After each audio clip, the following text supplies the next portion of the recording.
नमस्कार दोस्तों, संगीत सीखो मगही में स्वागत है फिर से एक नए वीडियो में। दोस्तों वीडियो को शुरू से एंड तक देखें, बहुत झकास मैटर है दोस्तों। देवी गीत मार्केट में हिट करने वाला दोस्तों हमने ट्रैक लिया है बंशीधर चौधरी का गाना है दोस्तों, जो बहुत बवाल मैटर था। वो भी गाना मार्केट में बहुत सुपर डुपर हिट किया है दोस्तों। मैं उसी ट्रैक पे लिखा हूँ देवी गीत दोस्तों वो गाना बेवफाई सॉन्ग है। मैं उसी ट्रैक पे लिखा हूँ भक्ति देवी गीत दोस्तों। वीडियो को शुरू से एंड तक देखे।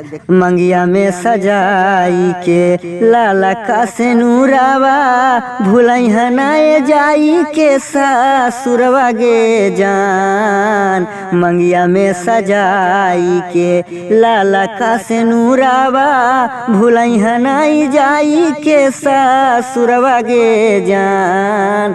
दोस्तों हमने इसी ट्रैक पे लिखा हूँ दोस्तों देवी गीत। बहुत अच्छा मैटर है दोस्तों, मार्केट में हिट करने वाला मैटर है दोस्तों। वीडियो को शुरू से एंड तक देखे दोस्तों। चलिए हमने इस प्रकार लिखा है दोस्तों। मुखड़ा में आइए, मुखड़ा इस प्रकार है। शेरवा के सवारी कारी के गे मैया आ जाही बेटा के दुआरी गे माँ। शेरवा के सवारी कारी के गे मैया आ जाही बेटा के दुआरी गे माँ।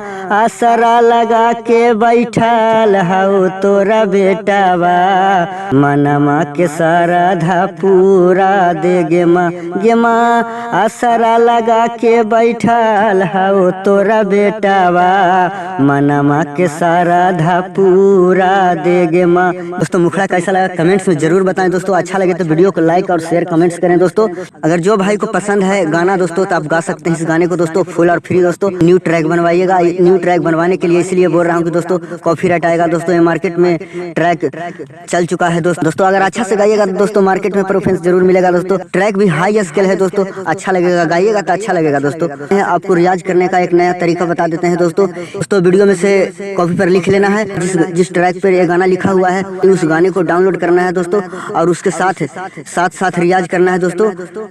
बिल्कुल आपको गाने के लिए अच्छा रियाज हो जाएगा, आप अच्छा गा सकते हैं दोस्तों। अगर अच्छा से गा दीजिएगा तो मार्केट में बिल्कुल पहचान बढ़ेगा। चलिए दोस्तों अंतरा माइए। अंतरा इस प्रकार है।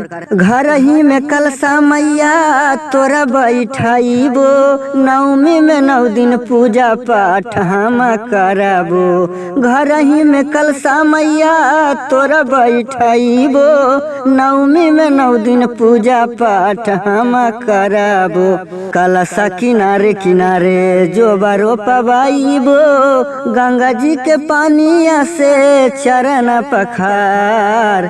असरा लगा के बैठल है तोरा बेटावा मनमा के श्रद्धा पूरा दे गे माँ। असरा लगा के बैठल है तोरा बेटावा मनमा के श्रद्धा पूरा दे गे माँ। दोस्तों अंतरा कैसा लगा? अगर अच्छा लगा होगा तो वीडियो को लाइक करें, मेरे चैनल को सब्सक्राइब करें और बेल आइकन घंटी को प्रेस करें और नोटिफिकेशन को ऑन करें दोस्तों। चैनल वही भाई को सब्सक्राइब करना है जो हमारे वीडियो देखना चाहते हैं, संगीत से जुड़े हर जानकारी को लेना चाहते हैं, गायक बनना चाहते हैं दोस्तों, वही मेरा चैनल को सब्सक्राइब करें। अगर आप चाहें तो चैनल को सब्सक्राइब कर सकते हैं, वीडियो को भी लाइक कर सकते हैं। अगर आपको पसंद है, मेरा गाना सुनना पसंद करते हैं कि मैं कैसा लिखता हूँ, तो भैया आप चैनल को सब्सक्राइब कर लीजिए फ्री में, आपको कोई पैसा नहीं लगेगा।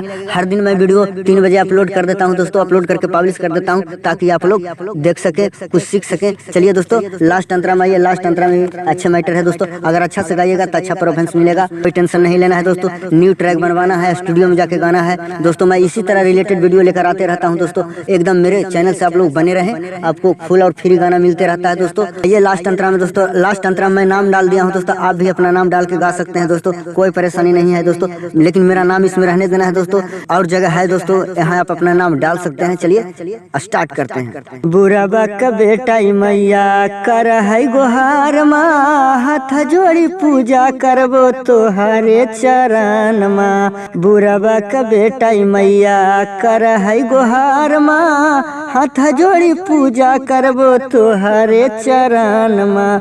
राइटर अनुज चौहान पे फिर देहो नजर माँ, अंकित नारी तोहर कर है गुहार। असरा लगा के बैठल है तोरा बेटावा मनमा के श्रद्धा पूरा दे गे माँ। असरा लगा के बैठल है तोरा बेटावा मनमा के श्रद्धा पूरा दे गे माँ। दोस्तों वीडियो कैसा लगा? अगर अच्छा लगा होगा तो वीडियो को लाइक करें दोस्तों। चलिए दोस्तों आज तक का इतना ही, अब अगले दिन नेक्स्ट वीडियो में मिलेंगे। जब तक के लिए बाय बाय बाय।